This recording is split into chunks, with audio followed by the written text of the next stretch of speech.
everyone, my name is Nisha Chauhan and I welcome you back to our Python course series. Okay, so हमने कहाँ left of किया था? Okay, सो अभी तक हमने पाइथन सेटअप कर लिया है, पाइथन आईडी सेटअप, हमने पाइचार्म सेटअप किया है। दिस वीडियो से हम बेसिक्स ऑफ पाइथन पे स्टार्ट करेंगे। अगर आपके पास कोई और आईडी है, अगर आप टर्मिनल से करना चाहते हैं, that is not an issue. हम this is not an ID dependent course. So अगर आपके पास कोई और आईडी है, आप पाइचार्म की बजाय कोई और डेवलपमेंट टूल यूज करना चाहते हैं, that is not an issue. Okay, so हमने पाइचार्म पे सेटअप किया तो हम पाइचार्म से स्टार्ट करते हैं।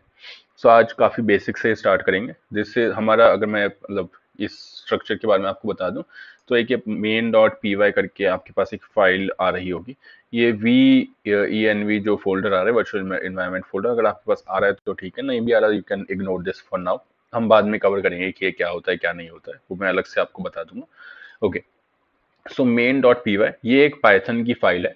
सो आपके पास जो भी कोड होता है आप उसको किसी न किसी फाइल में लिखेंगे। सो उस तरीके से एक पाइथन की फाइल है main dot P y. Okay, okay, हर फाइल को कोई ना कोई रोल असाइन करता है आपका compiler, right. So main dot P y करके जो फाइल है, ये एक एंट्री फाइल है। सो फॉर एग्जाम्पल, अगर मैं इस फाइल के ऊपर यहाँ जाता हूँ एंड यहाँ जाता हूँ, तो ये यहाँ ऑप्शन आता है run main, right, run main dot P Y, इसका ये मतलब है, ठीक है। तो अगर मैं इस फाइल को रन कर रहा हूँ, तो जो इस फाइल का जो नेम होगा basically, that will be set to this main. तो मतलब क्या है कि आप जिस फाइल से रन कर रहे हो, उस फाइल का नाम हम मेन रखेंगे, राइट। अगर मैंने यहाँ से रन को प्रेस करता हूँ, तो कंपाइलर कहता है this is my main file. Okay, and मैं अपने कोड में क्या लॉजिक लिख रहा हूँ, that if this is my main file then print hello world. Okay, okay, so I hope कि ये आपको थोड़ा रफली क्लियर हुआ होगा। अगर नहीं भी क्लियर हुआ, you can just ignore this for now and continue. आपको धीरे धीरे आगे चल के कन्फर्म लेके क्लियर हो जाएगा कि क्या होता है। ओके, सबसे पहला जो बेसिक कमांड होता है किसी भी प्रोग्रामिंग लैंग्वेज का, कि आप किसी भी चीज को प्रिंट कैसे कराते हैं, राइट। उसके लिए पाइथन ने आपको एक प्रिंट फंक्शन दिया है। आप एक बार उससे इसको स्टार्ट करने से पहले you can just come to this terminal. यहाँ पर आपका रन टू डू आप ऐसा बॉटम में देख रहे होंगे, तो यहाँ पर एक टर्मिनल का ऑप्शन होगा कि जस्ट क्लिक ऑन दिस, आपके पास ये टर्मिनल आएगा। यहाँ पर आने से पहले आप एक पाइथन करके यहाँ डैश डैश वर्जन, एक बार पाइथन का अपना वर्जन चेक कर लीजिए। आपका पाइथन का वर्जन अगर 3.x है या 2.x है, ठीक है। इस प्रिंट स्टेटमेंट में एक छोटा सा डिफरेंस होता है कि आप ब्रेसेस यूज करते हैं 3.x में, एंड अगर आपका ये 2.x वाला वर्जन है, तो आप प्रिंट के साथ आपको ब्रेसेस यूज करने की जरूरत नहीं, आप डायरेक्ट लिख सकते हैं print hello world. But I hope कि आपने अगर 3.x पे मूव नहीं किया, तो आप पाइथन को अपडेट कर सकते हैं अपने लैपटॉप में। अगर कर लिया then well and good, because mostly हर जगह आप पाइथन 3.x ही यूज करते हैं। पाइथन 2.x काफी ज्यादा वो हो चुके डेप्रिकेशन के पाथ पे ही है, ऑब्वियसली, क्योंकि नया वर्जन आता है तो पुराना वर्जन डेप्रिकेशन के पाथ पे होता है, ठीक। ओके, सो प्रिंट करने के लिए जैसा कि हमने देखा कि प्रिंट फंक्शन है। सो फंक्शन बेसिकली क्या होता है, उसको भी हम आगे पढ़ेंगे। फॉर नाउ जस्ट इमेजिन कि फंक्शन एक तरह का way of writing of code है। ओके, सो प्रिंट करके यहाँ पर आपने लिखा हेलो वर्ल्ड। सो प्रिंट के अंदर आप एक स्ट्रिंग प्रोवाइड कर सकते हैं, ठीक है। सो जैसे मैं लिखता हूँ माई नेम इज निश्चय चौहान, तो अगर मैं ये क्लिक करता हूँ ये प्रिंट करता हूँ and I just click on my run command, so आप देख सकते हैं यहाँ पर हमें आउटपुट में मिल रहा है माई नेम इज निश्चय चौहान। ओके, ओके, सो पहले हम सबसे पहले देखना चाहते हैं कि हमने प्रिंट कर लिया, हम चाहते हैं यूजर से हमें कुछ इनपुट मिले, राइट। नाउ व्हेन आई से यूजर से इनपुट, सो यहाँ पर अभी हमारा कमांड रन कर रहा है, राइट, लेकिन मैं उसके साथ इंटरेक्ट नहीं कर सकता हूँ, ठीक है। सो हम यहाँ पर एक वेरिएबल करके पाइथन में, मतलब हर प्रोग्रामिंग लैंग्वेज में एक टर्म होती है। फॉर एग्जाम्पल लेट्स से मैं एक नया वेरिएबल डिक्लेयर करता हूँ। मैंने ऐसे वेरिएबल डिक्लेयर करता हूँ, मतलब मैं एक वेरिएबल यहाँ पर डिनोट करता हूँ, जैसे कि आप मतलब मैथ्स वगैरह आपने स्कूल में ही पढ़ी होगी, तो कहते थे ना कि let x is equal to 10, right. So उसी तरीके से हम भी कहते हैं कि एक वेरिएबल ले लेते हैं, लेट्स से माई वेरिएबल करके उसका नेम देते हैं कि हम, मेरा एक वेरिएबल है, माई वेरिएबल करके नेम है, एंड इसकी वैल्यू है 10, ठीक है। Let my variable value is 10, ठीक है। देन उसको प्रिंट करना है कि यहाँ पे लिखते हैं value of my variable is, and then उसमें माई वेरिएबल को प्रिंट करें।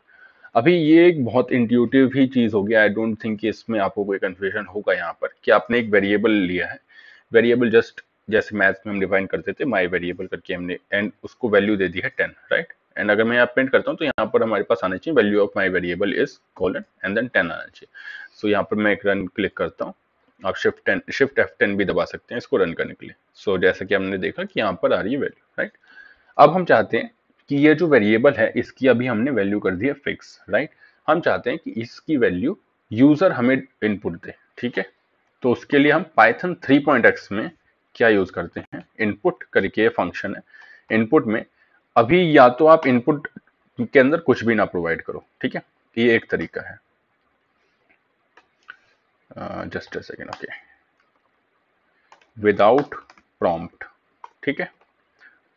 एंड दूसरा तरीका है विद प्रॉम्प्ट, ठीक है। when I say what do I mean by prompt, so let me just first run this program, okay। मैं इसको रन करता हूँ एंड माई वेरिएबल के अंदर अभी आप देखोगे स्क्रीन पे कुछ भी नहीं आ रहा है, स्क्रीन एकदम स्टॉप हो चुकी है। यहाँ पर मैं क्लिक करता हूँ, मैं यहाँ पर 40 टाइप करता हूँ एंड एंटर प्रेस करता हूँ, तो यहाँ पर आता है value of my variable is 40। सो हो क्या रहा था बेसिकली, कंपाइलर यहाँ पर मैंने कंपाइलर टर्म जो है फर्स्ट हमारे लेक्चर में हमने इसको क्लियर किया था कि कंपाइलर क्या काम करता है और क्या होता है, ठीक है। सो कंपाइलर ने क्या देखा, कंपाइलर लाइन नंबर 13 पे आया। कंपाइलर ने देखा कि एक माई वेरिएबल करके मेरा एक वेरिएबल है और उसकी जो वैल्यू है वो मेरे को इनपुट से मिलेगी, इनपुट स्ट्रीम से मिलेगी वैल्यू, ठीक है, वो टर्मिनल के इनपुट से मिलेगी। अब हमने ये तो नहीं बताया कि स्क्रीन पे क्या लिखना है उस वक्त, वो वेट कर रहा है वहां पर, कंपाइलर यहाँ पर वेट कर रहा है कि मतलब स्क्रीन से मेरे को वैल्यू मिलेगी, ठीक है। सो यहाँ पर थोड़ा मतलब इसको थोड़ा यूजर फ्रेंडली बनाने के लिए हम इनपुट के अंदर ये प्रोवाइड कर देते हैं एक स्ट्रिंग कि please enter value for this variable, okay. So जब हम इसको क्लिक करते हैं, इसको रन करेंगे, तो हमारा प्रोग्राम क्या करेगा कि कंपाइलर क्या करेगा कि यहाँ पर आएगा, इस स्ट्रिंग को प्रिंट करेगा, देन इनपुट के लिए वेट करेगा। इस स्ट्रिंग को प्रिंट करने के बाद वो वेट करेगा कि यूजर प्लीज कोई एक इनपुट दीजिए, जो कि वो इनपुट मैं अपनी माई वेरिएबल के अंदर डालूंगा, ठीक है। इस नाम का जो मेरा वेरिएबल है उसके अंदर मैं डालूंगा एंड देन उसको मैं प्रिंट करा दूंगा, ओके। इसको रन करते हैं, देखते हैं क्या होता है। सो जैसे कि हमने कहा था कि यहाँ पर ये मतलब please enter value for this variable करके आ रहा है एंड देन यहाँ पर मैंने 20 इसके अंदर प्रोवाइड कर दिया एंड एंटर प्रेस कर दिया। सो ये आ गया value of my variable is 20, right. Now एक छोटी सी चीज है यहाँ पर कि मैंने यहाँ पर ये कहीं पर भी नहीं लिखा है कि ये जो वेरिएबल आएगा, मतलब ये जो इनपुट आएगा, ये इनपुट एक इंटीजर ही होना चाहिए। नाउ इंटीजर, आई होप कि सब लोगों को पता होगा कि मैथ्स की बहुत सिंपल सी टर्म है कि हमारे पास इंटीजर्स होते हैं, स्ट्रिंग्स होते हैं एंड फ्लोटिंग नंबर्स होते हैं। When I say what do mean by floating numbers, okay, let me just type it over here. So जैसा कि सिमिलर टू जैसा जैसा मैथ्स चलता था, सिमिलर टू कोडिंग चलता है, ठीक है। जैसा मैथ्स चलता था वैसा ही कोडिंग चलता है, ठीक है। सो इंटीजर्स होते थे हमारे मैथ्स में 1 2 3 4 5 6 7 8, राइट। लाइक नंबर्स को हम इंटीजर्स बोल देते थे, ठीक है। देन इंटीजर्स के बाद आती है हमारी स्ट्रिंग्स, ठीक है। स्ट्रिंग्स में क्या होता है, कॉमा सेपरेटेड, जो कि हमारा ABCD से मतलब अल्फान्यूमेरिक भी हो सकता है, उसमें सिर्फ अल्फाबेट्स भी हो सकते हैं, ठीक है। Like for example anything let's say Nishchay is a string, और when I say alphanumeric Nishchay 1 2 3, this is also a string, right. Anything जिसको हम कोट्स के अंदर डिफाइन करते हैं, that will be a string, ठीक है। इसके अलावा similar to integers there is one small thing, floating numbers. Floating numbers करके पाइथन में होता है विच आर 1.0 और समथिंग लाइक 2.4 पॉइंट्स वाले जो नंबर होते हैं उनको हम फ्लोटिंग नंबर्स कहते हैं, ठीक है। जैसे कि हमने यहाँ ऊपर लिखा भी हुआ है, if you can just see कि टेक्स्ट टाइप में हमारे पास स्ट्रिंग होता है, देन न्यूमेरिक टाइप में हमारे पास integer, float and complex number करके, जैसा कि मैंने आपको बताया कि मैथ्स के एकदम पैरेलल चलती है कोडिंग, राइट। तो कॉम्प्लेक्स नंबर जो कि हमारे होते थे, राइट, कि 1+2 आयोटा, 2+3 आयोटा, उस तरीके क्वेश्चन, उस तरीके के जो चीजें होती थी, हम कॉम्प्लेक्स फील्ड में डिफाइन मतलब कॉम्प्लेक्स नंबर्स कहते थे उनको। तो उसका भी अवेलेबिलिटी है पाइथन में, कैसे डिफाइन करेंगे वो हम देखेंगे आगे, राइट। सॉरी, तो 2J 3J ऐसे इस तरीके से करके हम उनको डिफाइन कर सकते हैं, ठीक है। ओके, तो let me just remove this. So जैसा कि मैंने कहा कि मैंने माई वेरिएबल के अंदर ये वेरिएबल ले लिया, लेकिन मैंने कहीं पर भी इसको ये नहीं बताया कि ये इंटीजर है या स्ट्रिंग है, ओके। सो अगर मैं इसको यहाँ दोबारा रन करूँ, please enter value for this variable, और अगर मैं यहाँ नाम में स्ट्रिंग दे दूँ, लाइक निश्चय मैं उसको बोल दूँ, अगर आई होप कि ये विजिबल होगा, लेट मी जस्ट सी कि मैं इसका साइज इंक्रीज कर सकता हूँ, okay okay. Okay, let's just move forward. Please enter value for this variable. मैंने यहाँ निश्चय प्रिंट इनपुट दे दिया और मैं एंटर प्रेस कर रहा हूँ। सो ये आ रहा है value of my variable in निश्चय, बिकॉज मैंने इस कंपाइलर को कहीं भी नहीं बोला है कि इसको कि ये जो वैल्यू आएगी ये इंटीजर ही आएगी, राइट? मैंने कहीं पर भी ये चीज इन्फोर्स नहीं करी है। तो अगर मेरे को ये चीज करनी है कि माई वेरिएबल सिर्फ एक इंटीजर ही होना चाहिए और कोई वैल्यू आ रही है तो मेरा कोड नहीं चलना चाहिए, राइट?